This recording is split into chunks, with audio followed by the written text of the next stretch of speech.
भगवद गीता के अध्याय 4 श्लोक 38 में श्री कृष्ण कहते हैं, न ही ज्ञानेन सदृशं पवित्रमेह विद्यते तत्स्वयं योग संसिद्ध कालेनात्मनि विन्दति। अर्थ, इस संसार में ज्ञान से बढ़कर कोई पवित्र वस्तु नहीं है। योग द्वारा सिद्ध हुआ व्यक्ति समय के साथ अपने भीतर इस ज्ञान को प्राप्त करता है। इस श्लोक में ज्ञान की महिमा का वर्णन किया गया है।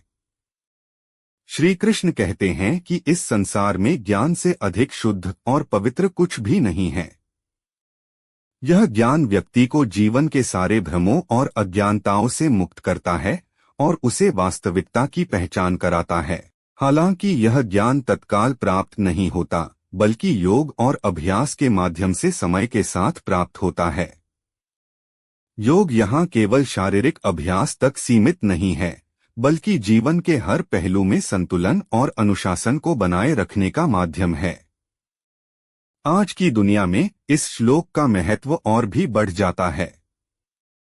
आज जब सूचना और तकनीकी के युग में हम जी रहे हैं, ज्ञान की अत्यधिक उपलब्धता है, लेकिन साथ ही गलत जानकारी और अज्ञानता का भी बहुत बड़ा प्रभाव है। सोशल मीडिया, इंटरनेट और अन्य माध्यमों से प्राप्त जानकारी कभी कभी हमें भटकाने वाली हो सकती है। ऐसे में सही और सच्चे ज्ञान की पहचान करना और उसे अपने जीवन में उतारना अत्यंत महत्वपूर्ण है।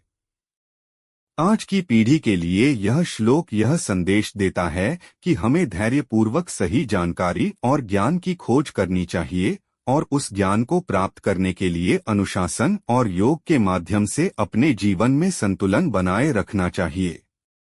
जैसे जैसे हम इस मार्ग पर बढ़ते हैं, समय के साथ हम सच्चे ज्ञान को अपने भीतर पा सकते हैं, जो हमें जीवन की वास्तविकता को समझने और सही दिशा में आगे बढ़ने में मदद करेगा।